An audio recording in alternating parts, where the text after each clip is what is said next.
States, Ron DeSantis? Are you ready to return some normalcy and some sanity and family values and morals and character back into the White House?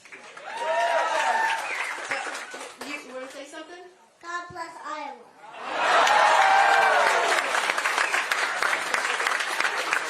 That's a tough act to follow, I'm not going to lie. It's so funny. So we woke up yesterday very early, earlier than I think that we wanted to. We had an opportunity to sleep in just a little bit, and it was because the kids were screaming. They were screaming in the hotel room, and we're like, what is it? And they opened the window, and what did they see for the very first time? And they're like, snow. And so what did they want to do with Mom and Dad at like 6 o'clock in the morning? They wanted to take us outside so we can play in this small little patch of snow. And of course, we didn't have coffee yet, so it was wonderful. And then last night, they again, okay, so we're ready to go to sleep. It's very late. All of a sudden, they open the window, and what do they see? Snow coming down from the heavens, so they wanted to go outside again. So they have had a lot of fun traveling all over the state and seeing snow for the very first time. You know, there's a lot I could say about this one over here. I couldn't be more proud, particularly of that little debate that they had the other night, which was a lot of fun to watch, not gonna lie.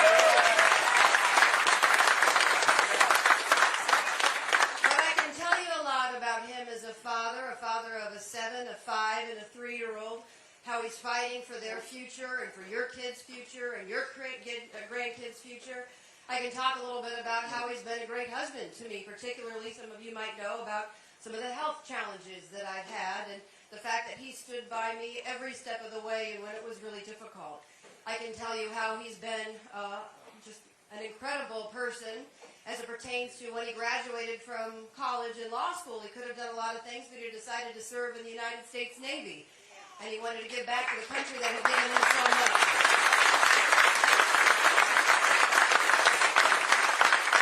So he deployed to Iraq in 2007, was part of Navy SEAL Team 1 as a JAG officer. I can tell you a lot about what he's done as the governor of the state of Florida, leading on everything that he said he would do. He delivered on 100% of his principles and all of the things that he advocated for when he was running. But I'll tell you the reason why I am out here fighting tirelessly for him is because he is the kind of guy, when he says he's going to do something, he does it, and he does not care how hard they come after him, the elites in Washington, the left and the corporate media. He fights.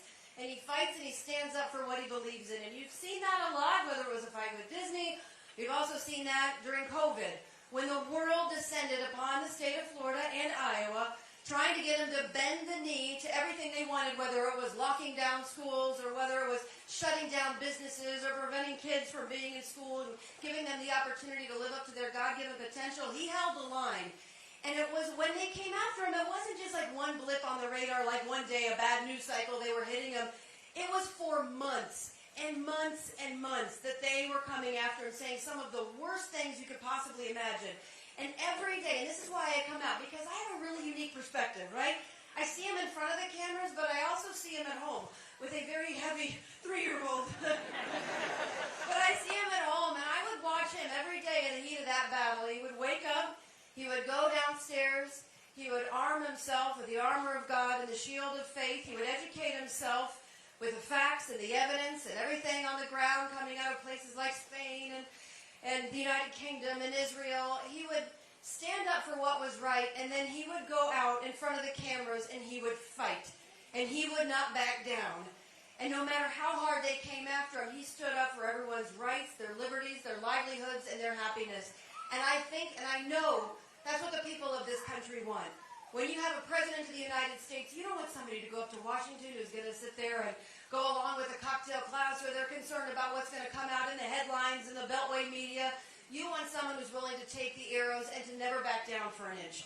And so that's why I fight, because I saw him hold the line. He was as steady as a rock, and I could not be more proud. And because of what your governor did and because of what Ron did, we were able to secure freedom, and other governors too, for the rest of the country, especially during COVID. So it's an honor and it's a privilege to introduce to you the next President of the United States, Ron DeSantis.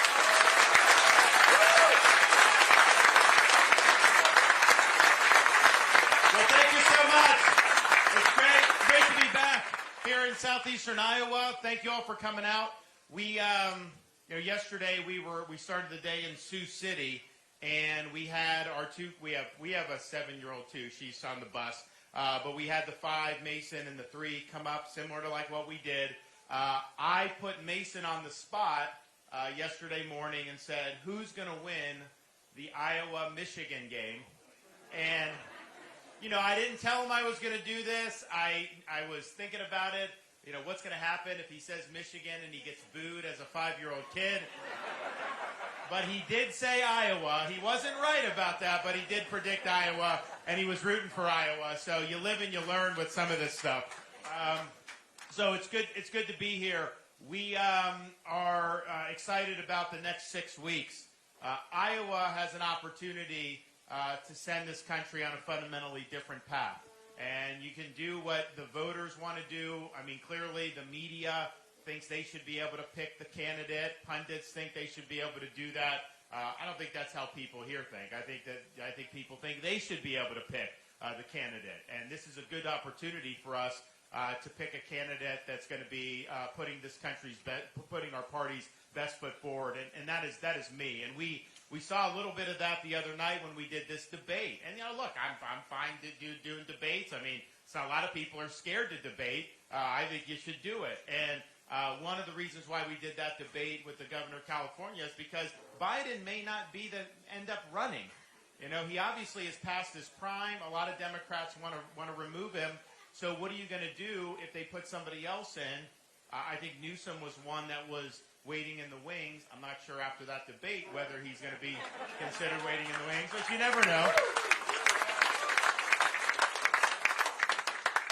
But it may be somebody else. But the frame of the election, regardless of who they put up, is the same, and it really is a comparison between what has worked and what has not. And I'm somebody, I was in the Navy. I got sent to California on orders for Coronado, Naval Amphibious Base, Navy SEAL Team 1 before we deployed to Iraq. And I mean, it's a beautiful place. I mean, like, honestly, naturally, it's like probably the most beautiful state in the country. They got massive numbers of natural advantages. And for its entire history, they've gained population every year. People have wanted to go there. And now, since he's been governor, they're rapidly losing population. Now, look, sometimes it's like, okay, you work in like Minnesota or Maine. It's cold in the winter. You retire to Florida. That's not necessarily saying you don't like Maine. It's just a natural rhythm. But to leave California, I mean, you've got to try to mess up California.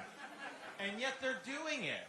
And we were able to show all the problems. I mean, everything from rampant crime to homelessness, even having human feces on the streets of San Francisco.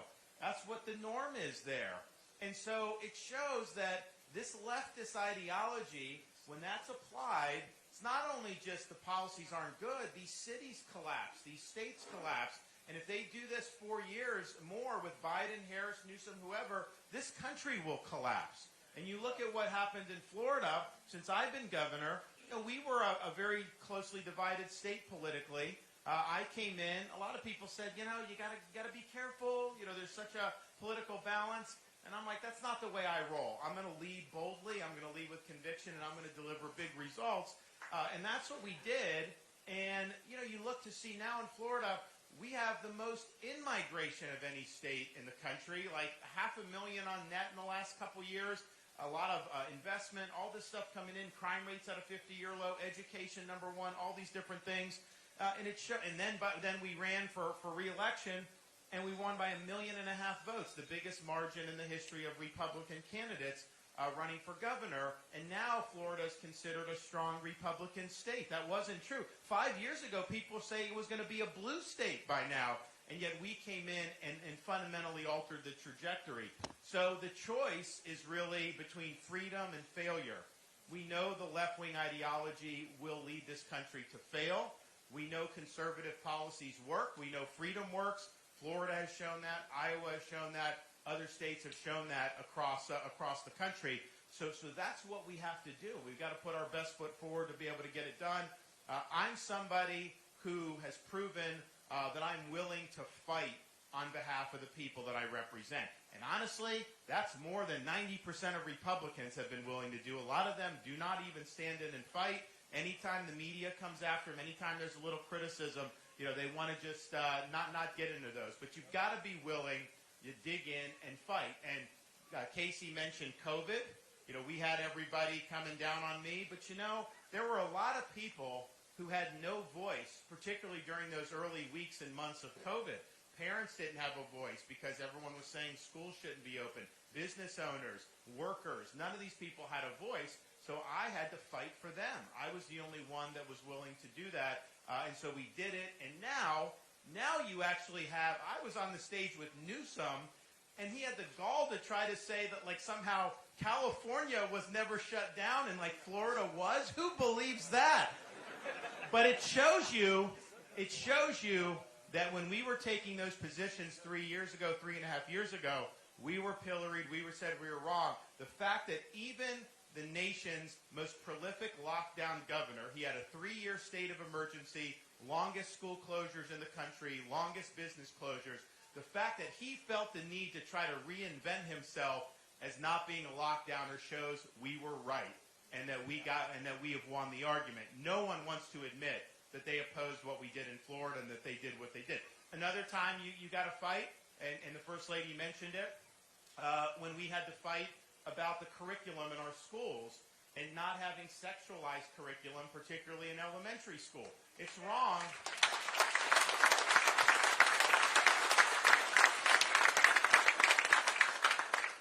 It's wrong to teach a kindergartner that their gender is a choice. It's wrong to tell a second grader that they were born in the wrong body. And I think parents agree with that. Clearly, that's the best interest of these kids. So we said we need to have legislation to protect against that because they are doing that in a lot of places. California starts in kindergarten with this stuff. He tried to deny it, but they do. And so we had to stand up. Now, obviously, the media came after us. The left came after us. But then we also had the most powerful company in Florida, Disney, come after us trying to get the sexualization into the curriculum. And a lot of people say, you can't fight against them. They got a machine. They'll come at you. They'll do all this other stuff. But that's just not the way I roll. If I'm in office and I'm not willing to fight for our kids, then what good are you for being in office? So we fought, and we got it done. So if you're not willing to fight for the things that matter, then you shouldn't even sign up for this job. The other thing, though, you need to do is you actually need to win. And yes, win elections, which Republicans have been losing a lot of elections since 2016. I think that we probably should have 6 or 7 more U.S. Senate seats if we didn't fritter those away. We have fewer governorships, House seats, Senate seats, state legislative chambers today than we did in January 2017. Now, Florida is one state where the opposite has happened, where we've swept in huge numbers of Republicans to office. We've won the biggest victory that any Republican has ever won, and we didn't do it by governing with pale pastels. We did it by leading with bold colors, like President Reagan said. We didn't twist ourselves into a pretzel. We weren't trying to worry about polls. We just said, we're going to go get things done, and people are going to respond, and that's exactly what happened. And it's the political success, though, really follows you winning on these policy battles, because you can sit there and have a good slogan about something, about a wall on the southern border, or about draining the swamp and all this. But if you don't do anything to actually do that, then what good is it? So every promise I made, I delivered on as governor, and we won fights against the left on school reopening. We beat the teachers union. We beat the teachers union on getting universal school choice enacted. We beat the left on illegal immigration by banning sanctuary cities and even transporting illegal aliens to sanctuary jurisdictions like Martha's Vineyard.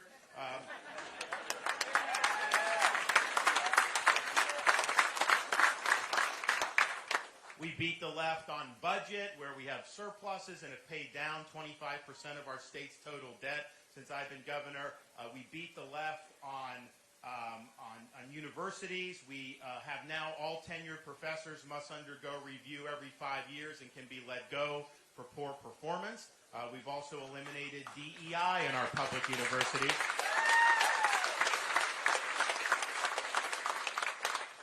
We beat the left on ESG. That has been eliminated in our state pension fund, and we do not allow things like social credit scores or a central bank digital currency in the state of Florida. We also beat the left on prohibiting China from buying land in the state of Florida. We don't want them with farmland, any of that other.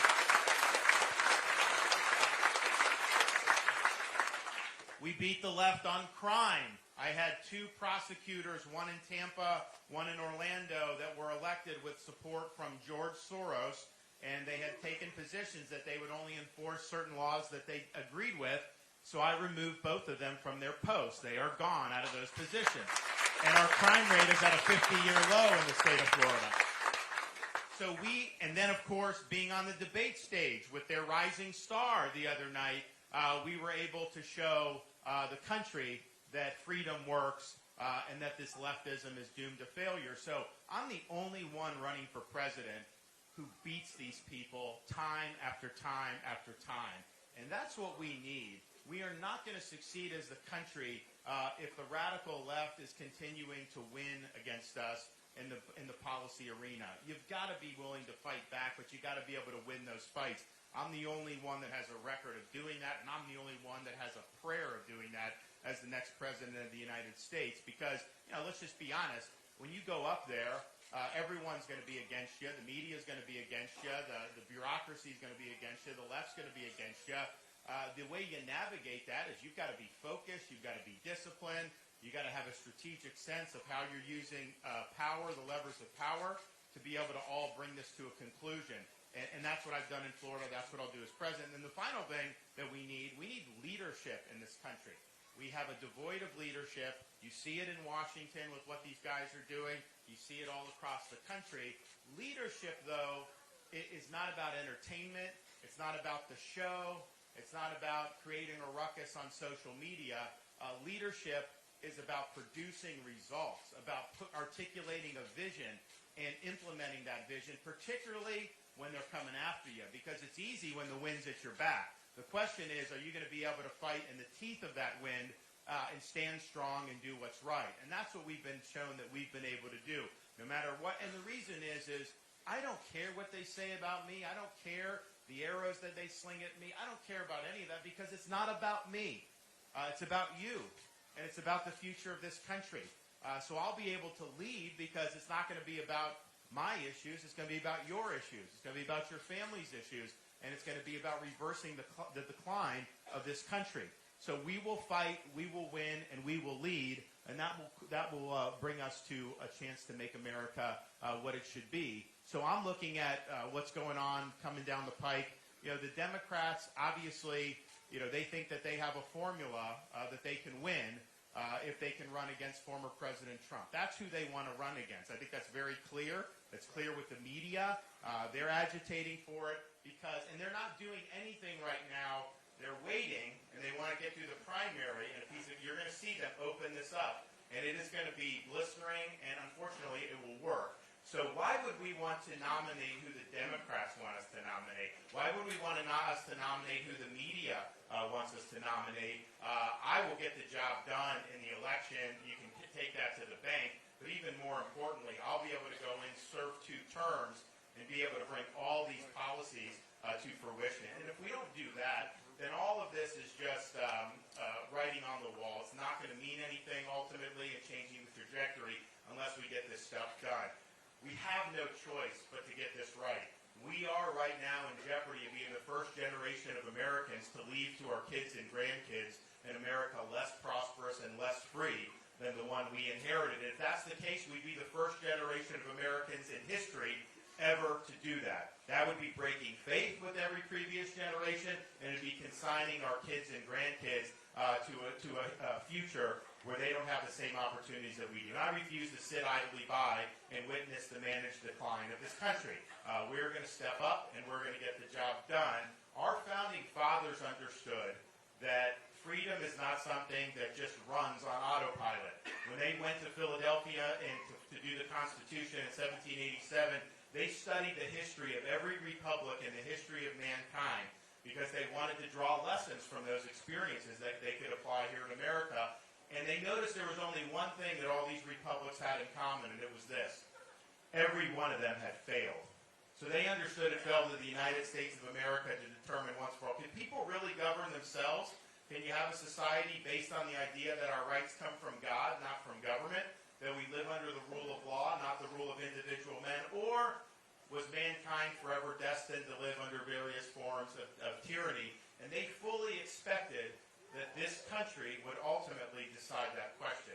But they knew what they did in Philadelphia, both with the Declaration in 1776 and the Constitution in 1787, they knew that that didn't ultimately answer the question.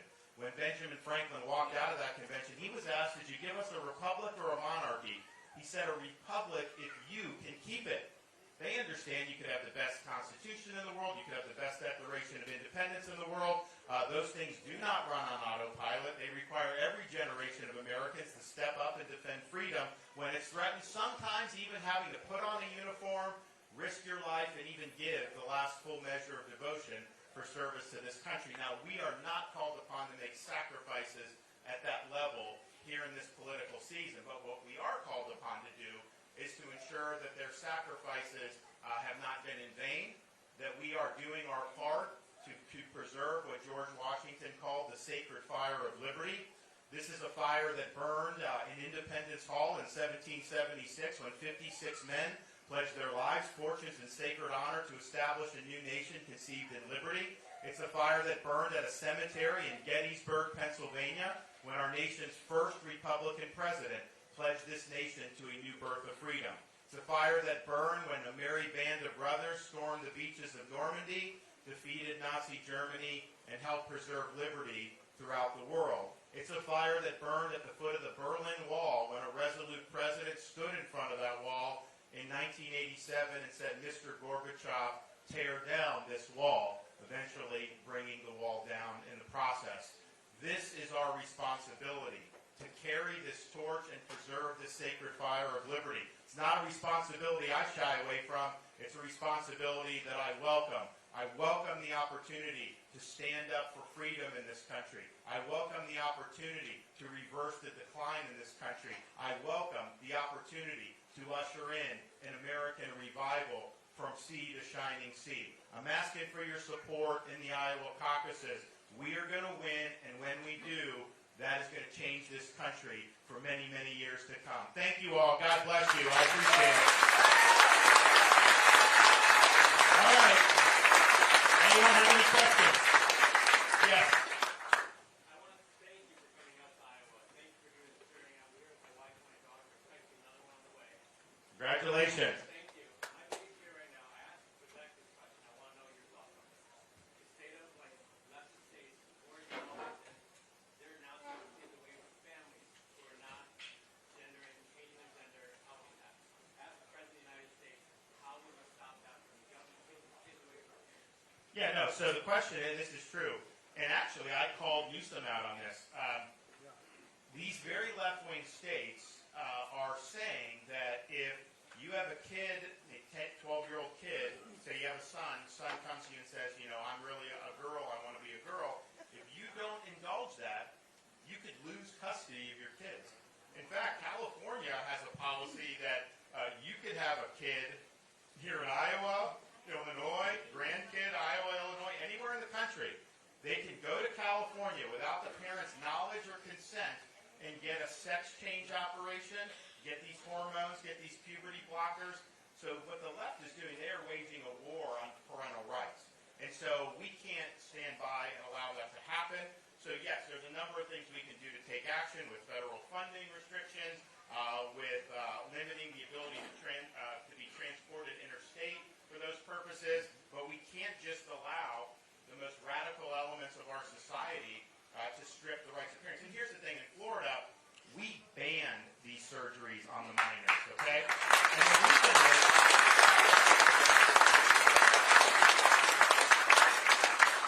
and what the left will say, so they don't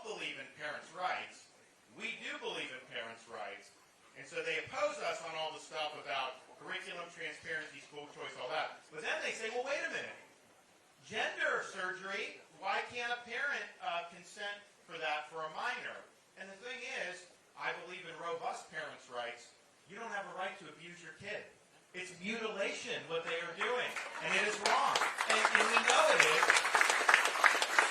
because other countries that started to do this, like Sweden, as their experience mounted, they recognized these were grievous, grievous mistakes. Most of the people these are teenagers, it's a tough time, right? The dysphoria, 80% of the time, resolves itself by the time they're adults. These are permanent surgeries. You're sterilizing people. You're doing things that they're going to have to live with the rest of their lives. So there's no scientific basis to do it. So we acted in Florida, and that was the right thing to do. But this whole idea, we protected women's sports in Florida. Girls play with girls. Boys don't have a right to compete against girls and take away opportunity. I mean, that's just common sense.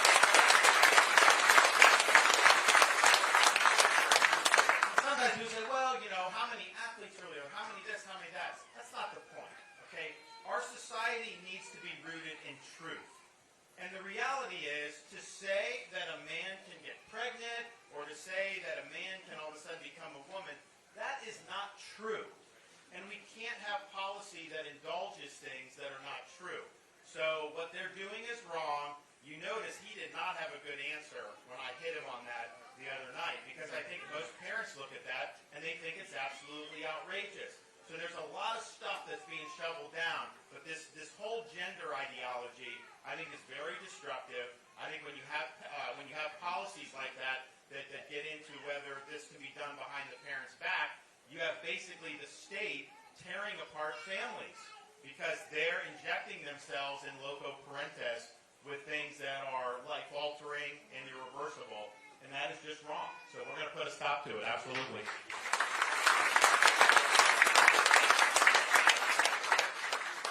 Newt Gingrich wrote a contract for America, and we won. And the Republicans put together a contract for America that says, this is what we're running on. If elected, this is how we're going to govern. I think so. I mean, I think it's just, they've tried to do that since then a couple times. They did in 2020 too, actually. But I think the difference is it just hasn't been bold enough to really galvanize attention. For example, I think like if the Congress people are running, you got to have a policy. Well, actually at the time, they were really focusing on fiscal responsibility. But Republicans had a little more credibility then than they do now. Now, Republicans say they're going to reduce spending. Nobody believes it because they haven't done it. The debt that's been rung up, that's both parties, both administrations, Trump and Biden, massive amounts of debt since March of 2020. So, yeah, I think we should run on, and I can run on it because in Florida I've actually done it, but I think it's really hard for Republican Congress people to run on reducing spending and have people think that they're credible on that because they added trillions and trillions and trillions of dollars to the debt. You're paying more for everything because of what these guys did in D.C. So I think that's a problem. And then the other thing is some of the things that need to be done that I think would galvanize people, even across the aisle, are things that a lot of the people in D.C. don't want to have happen. For example, we need term limits for members of Congress.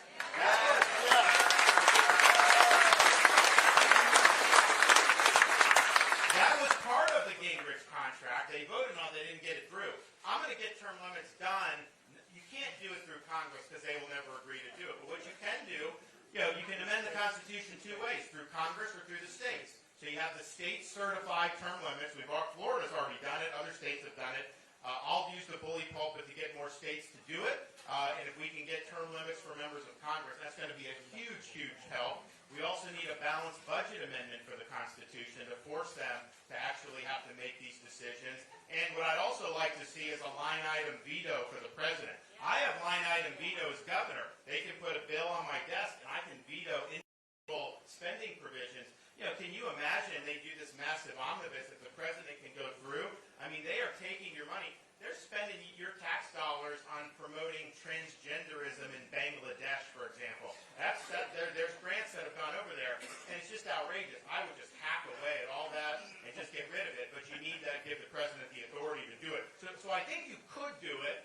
I think it probably would need to be driven by a presidential candidate, but I do really worry about how Republicans have governed really in the last 10 years, and they've never really put their money where their mouth is when it comes to being fiscally responsible. I I will change that as president, and we'll have a new culture in the party. Yeah, back there. I moved here from California 40 years ago. Where in California? Los Angeles. Okay. Different Los Angeles back then than now. It was still bad. Well, it's gotten worse. That's why I'm here. What are you going to do about our borders?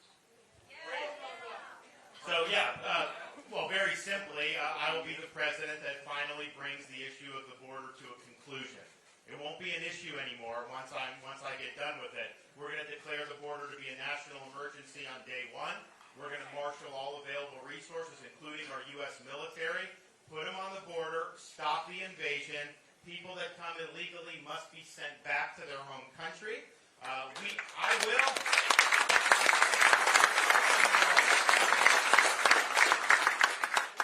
will build the border wall, and I will actually have Mexico pay for it. Now, that was the promise in 2016. I was excited about that promise. It didn't happen. It's interesting, Trump's kind of rationalized that in the last few weeks. He said that there was no mechanism to get Mexico to pay for the wall. Now, it wasn't what he said in 16, but that's what he said. Then he said he only promised that Mexico would pay for a piece of the wall. I don't think anyone buys that. That was never what he said. And then more recently he said that he did build the wall and Mexico did pay for the wall. Well, if that's the case, how did Biden let in 8 million people? I mean, the whole reason to have a wall is so someone like Biden can't let in 8 million people. So that was not a promise that was fulfilled, and I think the reason is they didn't get after it out of day one, and they didn't have a strategy to get the funding. How do you get Mexico to pay? They're not just going to give you money. Of course not. What you do is you impose fees on the remittances that foreign workers send back to their home country. Actually, it doesn't even need to be foreign workers. Anyone sending back money to their home countries, Mexico, Central America, Asia, any Asian countries, it doesn't matter. That's billions of dollars you will raise just off the remittances. We're going to plow that right into constructing the border wall. If we had a wall across the entire border, it would be impossible to have millions of illegals pouring into this country. So we're going to get that done. But even more so, I'll be the first president to actually hold the Mexican drug cartels accountable for the carnage that they're causing in this country. They are invading this country. They are poisoning our people to the tune of tens of thousands of fentanyl deaths every single year. We have mothers, these angel mothers, losing kids, high school kids, college kids, who take some pill. They don't even know it's fentanyl. It's laced with fentanyl. They get poisoned, and then they die just on one pill. We had a baby in Florida, 18-month-old. The family was renting an Airbnb, just crawling on the carpet, and there was residue from fentanyl on the carpet, and this baby dies just from that. And yet Biden doesn't care. None of these people care about the deaths that are happening. I care about it. I'm going to do something about it. So we're going to treat the Mexican drug cartels like foreign terrorist organizations, and I'm going to authorize the use of deadly military force to hold them accountable.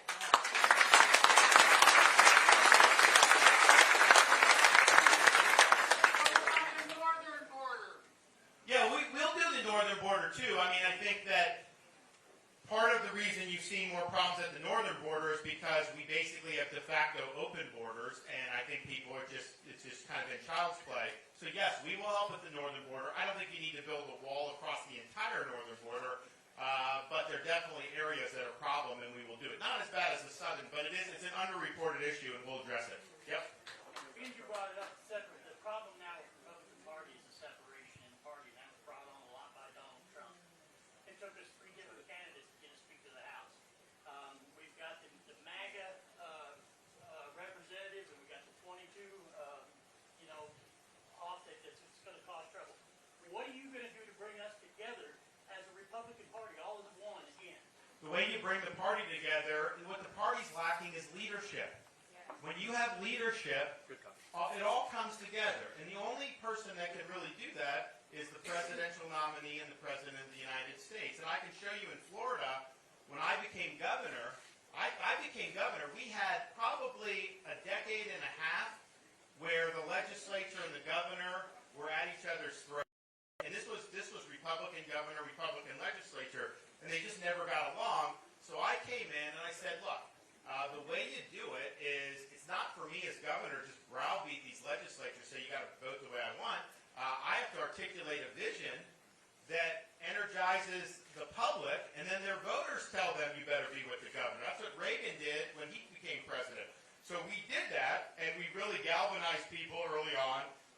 telling their senators and representatives, hey, you got to be worth the governor. And then when you work with the legislature or you work with Congress, you got to say, what is important to you guys? It's a team sport. If there are things you want to do, as long as it doesn't violate my promises or my core convictions, I want you to be successful. If there's certain policies you want to do, let me help you with that. Let's work together. That's how you get things done. But it's a combination of really you telling your representatives to get on board with the president's agenda, and then it's my job to be able to work with Congress to be able to maximize the good things that we can do. And here's the thing. I conceive of myself as a servant, not as a ruler. I conceive of myself as somebody that is in the executive office, but that needs to be met with a certain dose of humility. I think that the ego, and I think some of that stuff, I think that that's really deadly. I mean, King Saul learned that when he basically decided that he knew better than the Lord did, and that didn't work out well for him. So you got to have humility. You got to understand that it's not about you personally, that you are just a vessel for being able to bring about the change that we need in this country. And when you have the ability to set the course, articulate the agenda, rally people behind it, and you're doing it in a way where it's not about you, but it's about me personally, but it's about you and your families, we'll be able to do it. We just lack leadership. And oh, by the way, we'll actually win bigger majorities if I'm the nominee on the party. In Florida, we went from having Republican majorities to having 2/3 majorities after 2022. We were winning school board races. We turned the county commission in Palm Beach Republican for the first time in anyone's memory. We have a conservative majority on the Miami-Dade school board, 2.8 million people, and they have a conservative school board that has put the kibosh on things like gender ideology. They don't let teachers bring in the BLM flags. What other urban area would ever put their foot down against that stuff? So it shows you we were able to help sweep in a lot of people. So we'll have an expanded majority in the House. We will retake the Senate majority, and that gives us an opportunity to get things done. Also, you got to be ready on day one. You can't just stumble into this thing and have all these things.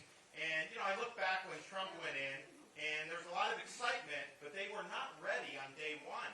They didn't have enough personnel. They didn't have all their ducks in a row legislatively. I mean, the Obamacare thing didn't even happen. It took them a long time. Didn't really get any momentum with Congress. You got to be ready on day one. You only have certain windows of opportunity to really, really make a difference, especially with Congress. Those first 100, 150 days, every minute of that is very precious. You got to be ready on January 20th at high noon, and you really just can't look back. And that's the way I'll govern, and that's the way we'll lead, and it will be effective. I can guarantee you that. Yep. Given the results of the midterm elections, how is a 9-week abortion ban, and how are we going to push that through to the general election? Well, look, I mean, you either stand for a culture of life or you don't. Clearly, this is an issue where states are going to set limits. I think every state needs to set a limit. I think California saying they're going to fund it with tax dollars up until the moment of birth is horrific.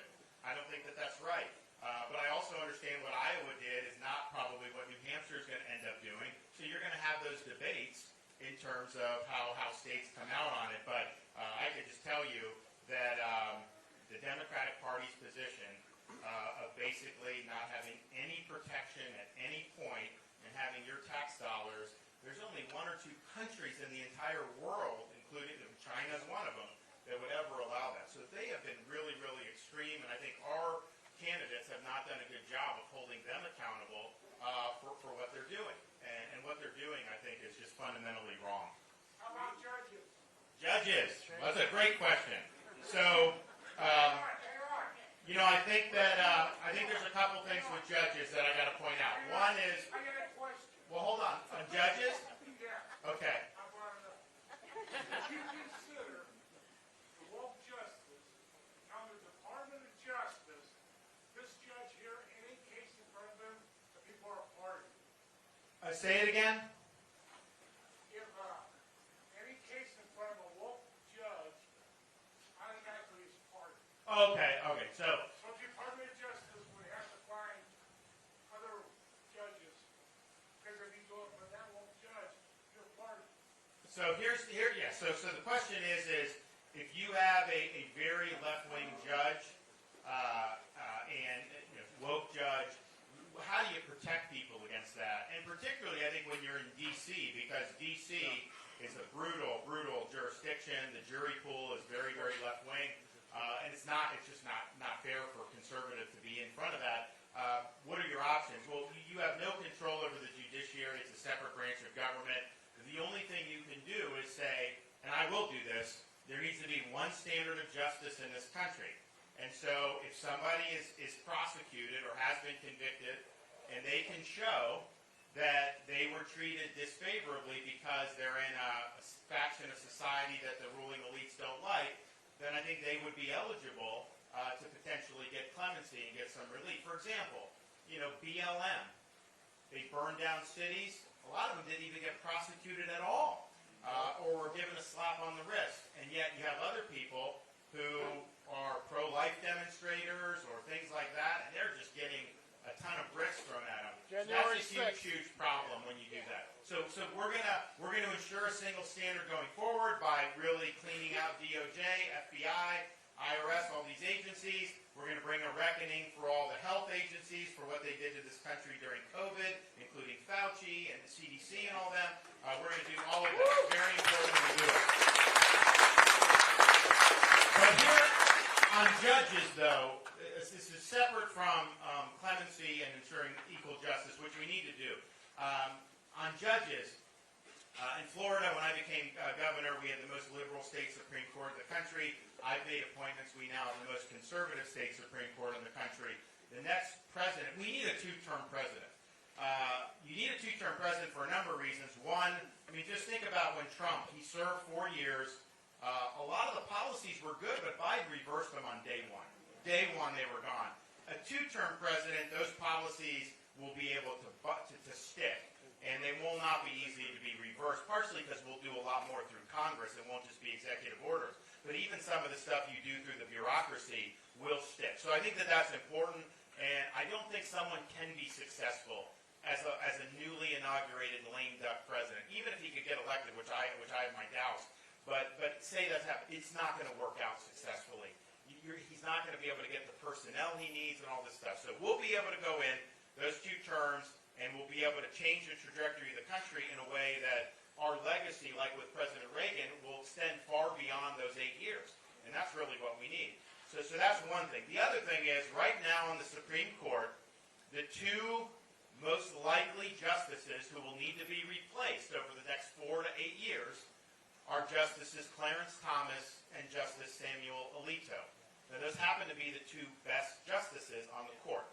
And you need a president that understands the gravity of that to replace people that can fulfill their legacies. But you also have to look at the fact that Trump's 3 appointments, while they're good judges, none of them are as good as Alito or Thomas. The court is not a 6-3 court. It's 3 liberals no matter what happens. You can predict what they're going to do. It's Roberts, who's wishy-washy. And then it's Kavanaugh, who's kind of in between Roberts and Gorsuch, and Barrett is between Roberts and Gorsuch. And then Gorsuch is, more liberal than Alito or Thomas. And so if he were to replace them with the same type of justices, that actually moves the court to the left. And we can't do that. So if you're there for 2 terms, you very well may have to do Alito and Thomas, which will be very important to get those right. You may be able to do Chief Justice Roberts, and maybe even Sotomayor. So it's possible you could have 4 appointments in 8 years, and if you do it right, you would then leave a court that was nominally 7-2, but really with a large number of really strong justices. So I'm in the best position to be able to do that. I did it in Florida. It's because I don't need somebody to give me a list and then pick a name off the list. I understand what to look for when you're talking about somebody that's interpreting the Constitution as it was originally understood. I understand the need to have justices who have strong backbone, who aren't going to care what the media says about them or what law professors say about them, but are going to be willing to enforce the Constitution correctly. And Thomas, Alito, the late Justice Scalia, they're really the models of doing it and doing it right. And so we're going to get that done.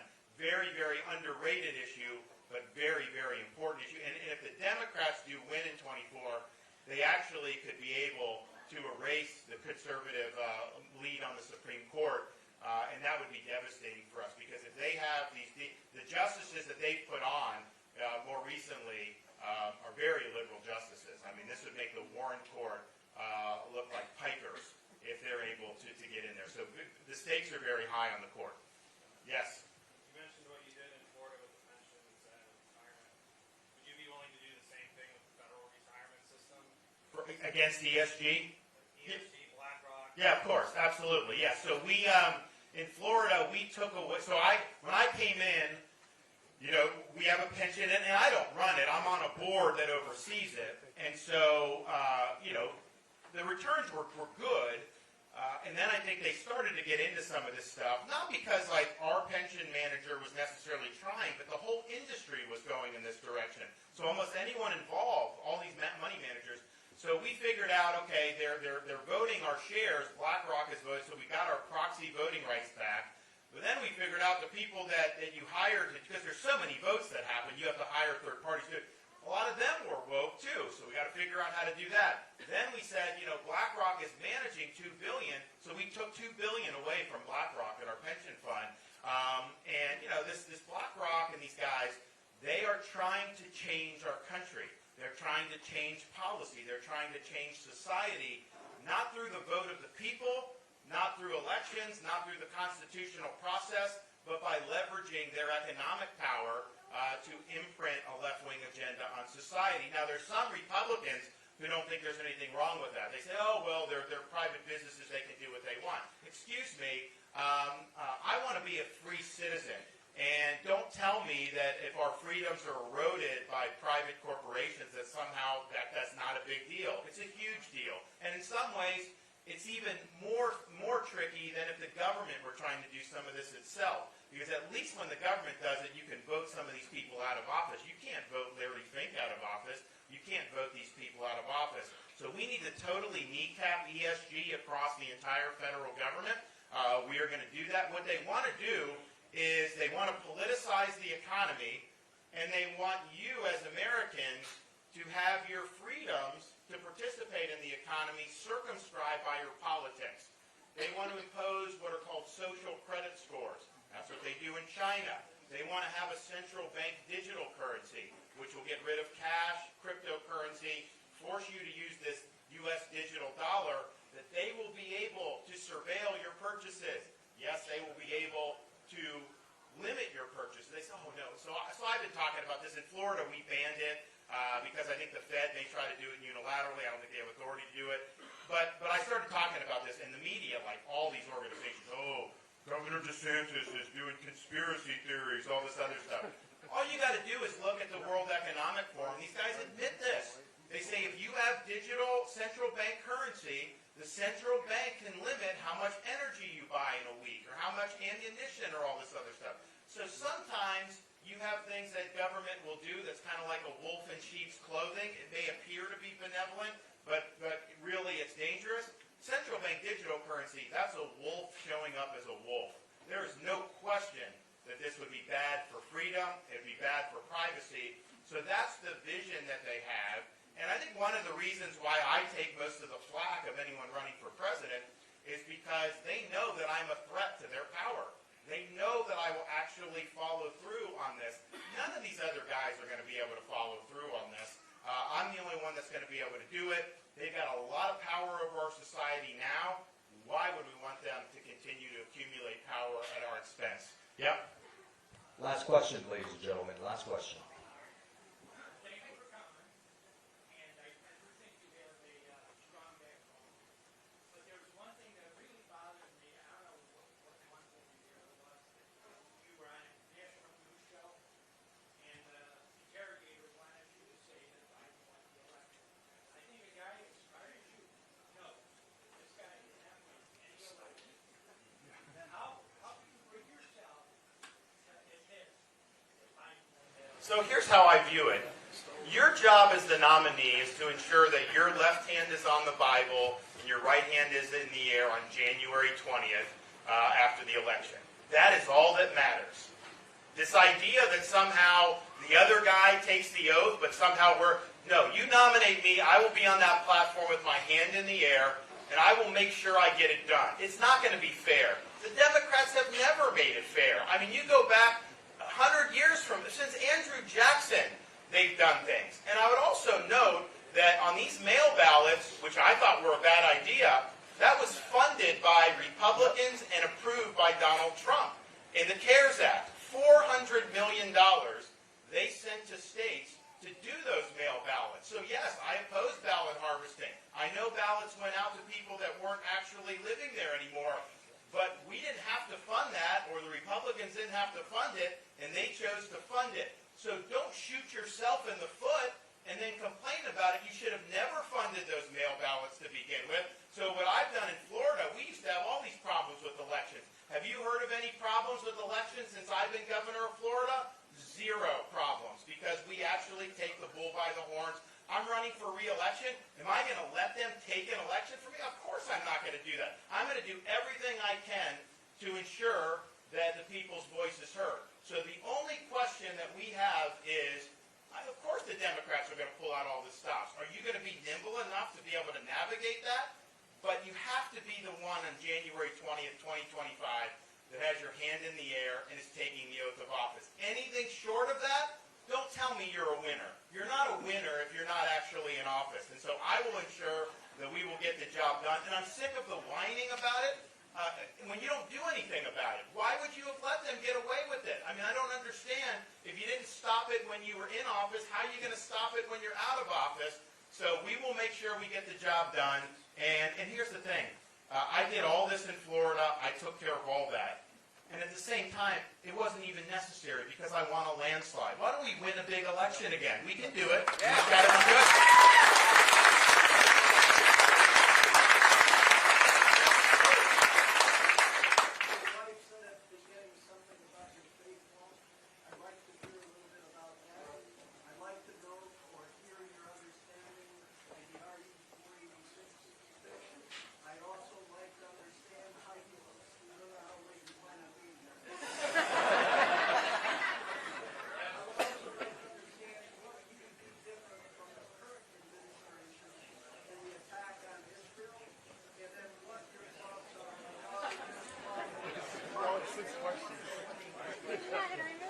Wow, that's a lot. Okay. Well, so on Israel, we will stand with Israel, public and private, in word and in deed. We're not going to kneecap them. They need to be able to defend themselves. I mean, I think to myself, if people were firing rockets from the Bahamas into like Fort Lauderdale, we would never allow that. I mean, we would flatten them within like 5 minutes. We would flatten them. And yet Israel is supposed to just live there with a terrorist group that doesn't just want to commit an attack here or there. They want a second Holocaust. They want the total destruction of Israel. They do not have to live with that threat on their border, and they have every right to eliminate the threat. Now, all we really need to do more than anything is just publicly stand for their right to do it. I think that's what they want. You know, we have military relationship, Iron Dome, and I'm fine doing that. But really just the moral clarity, understanding that they have a right to defend themselves, understand that we're not going to sit there and just witness the most murders of Jews in any day since the Holocaust and just shrug our shoulders. So they have every right to do that, and they should do that. Now, if you look at Biden, he's all over the map with this. Harris is saying we need to pump money into the Palestinian Authority, which is a joke. And they don't recognize Israel's right to exist as a Jewish state, by the way. And that's the whole problem with the whole Arab-Israeli conflict in that part of the world. And so they're doing a bad job. But when the attack happened, I knew as governor of Florida this would impact us because we've got a lot of back and forth with Israel in the state. And sure enough, a couple days go by, we have Floridians and Americans stranded in Israel. They couldn't get out. Biden wasn't helping. The embassy wasn't helping. The State Department wasn't helping. So I did an executive order, and I sent planes over there, and we rescued over 700 Americans.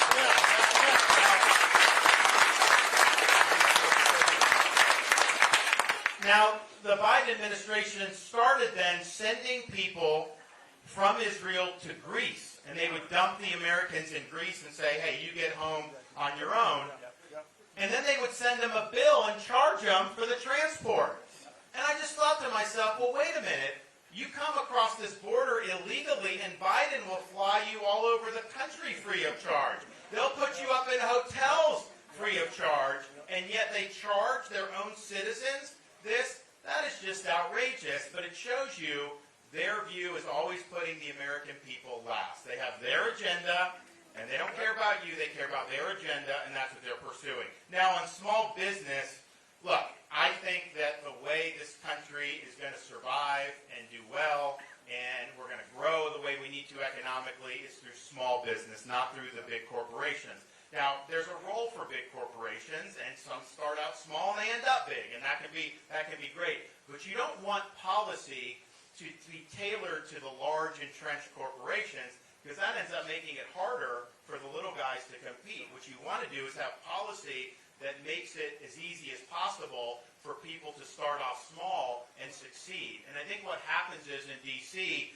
a lot of the big entrenched interests, they'll go to Congress and they'll ask for special privileges. So you get a lot of corporate welfare. That distorts the market. That's not free market economics, and it puts the small business at a competitive disadvantage. Same thing with the growth of the bureaucracy. When the bureaucracy grows, the bigger companies can deal with it because they have lawyers, accountants, all this. It's the smaller businesses that just get absolutely crushed by the red tape. I mean, when they did the Dodd-Frank banking, for example, the Wall Street banks have gotten bigger since then.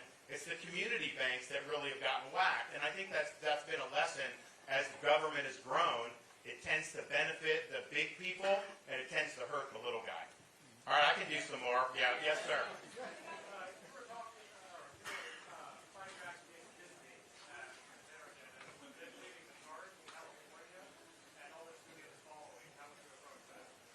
Them leading the charge for what? Oh, okay. All right, so the question is, when we did the thing with Disney, my view is very simple. Like, we've got to draw a line in the sand. We're going to protect the innocence of our kids. I don't care how big of a corporation you are. I don't care anything. We're going to protect the innocence of our kids, and we've got to do that. And I'm sensitive to it because we've got a first grader, a kindergartner, and a preschooler. And my wife and I believe kids should be able to go to school, watch TV, watch cartoons, just be kids without having an agenda shoved down their throat. That is not what it used to be. When I was growing up, the cartoons were just cartoons. And so when they tried to impose that on society and through policy, we have a responsibility to fight back. Now, they've done a lot of this in their programming, some of these movies, and it's bombed. I mean, there's not an appetite for woke, and so it's a battle between the people that make up these companies that are really hardwired to pursue an agenda versus what makes economic sense. And you would think that as a business you would do what's in the best interest of your shareholders, but they haven't been able to do it. The good news is they have been punished by shareholders and by the market. I'm not wishing any company to go down, but since they've gone in this direction, their stock has tanked. Their company is not doing as well. And just think about, when was it? I guess it was last year. Top Gun Maverick. How good that did. Now, look, I think it was a good movie. I was a big fan of the original Top Gun. I think they did a great job. But the reason why I think it got $1 billion in revenue or close to that, it was one of the top 10 movies of all time. I took my son, I took him 3 times to see it. He loved it. He was in his fighter pilot stage. Now it's football season, so he likes football. Then he's going to do baseball again and all this other stuff. But we did, and I think part of the reason it did so well was because it didn't have an agenda. It was just, okay, U.S. military is patriotic, pro-military, pro-America, good storyline, and it did phenomenal. So some of this stuff, these guys just got to get out of their own way, but I really want to see some competing companies start to come along the scenes for children's programming and all these other things. And I think these companies, the entrenched companies, have rested on their laurels for so long that they've really gotten drunk with some of their power, and I think that they're failing. They're failing their audience. I mean, for Disney to try to say that you should have the sexualized curriculum in elementary school, first of all, that has nothing to do with their company. It was a huge, huge mistake to even get involved in that. But also, That is their core audience is supposed to be parents with kids. Why would you want to alienate those folks? I think they know that they did wrong. I just don't think that they are going to be able to necessarily reverse course very quickly. But we have got to have a country where raising kids can be raised in a healthy environment. I mean, we need that. Part of it is this stuff. Part of it is social media. Part of it's a lot of stuff. But we really got to do better by our kids. What about the cost of living? Well, What are we going to do to bring groceries back down? And then what are we going to also do? Because these EV vehicles, all of that, once the batteries get buried into the ground, it's polluting our waters, and then it's also destroying our ability to make good crops. so we are going to reverse Biden's EV mandate. So no mandate for EV. You know, when I was debating Newsom, California, I think it may have been last year or earlier this year, they did a thing saying in California, not right now, but in the near future, you will not be allowed to buy a new car unless it's an EV. And so you're going to be forced to do EV. Now that to me is like taking away your choice and all this other stuff. But the funny thing was, a couple days later, the state put out a notice. All EV owners, do not plug in your EV. We do not have adequate grid capacity. Are you kidding me? That's why they have rolling blackouts. That's why they have all these problems. So we're going to save the American automobile. We're going to ensure that you're able to buy a traditional automobile. And here's the thing. Like China's doing the EVs, and people say, oh, China is taking on, carbon emissions. First of all, they plug in the EV. The power source that they get is coal-fired power plants. That is not cleaner than a normal car. So don't even test. So it's all just, it's politics. But what will happen is, if we don't reverse Biden's EV mandates, the automobile makers here will be bankrupt. Because it's just not going to work. People aren't buying these cars. And what you're going to end up seeing is if that actually went into effect, used cars are going to go up dramatically because people are going to want an internal combustion engine. And as governor of Florida, when we have hurricanes, trust me, you want to control your own destiny. You want to be able to have some canisters of gas, put in your car, and do what you got to do. With the EV, you're basically captive to the electric grid. And power does go out when that happens. And we restore it quicker in Florida than anyone, but still, you don't have the ability to charge it. So to force people to do it is wrong.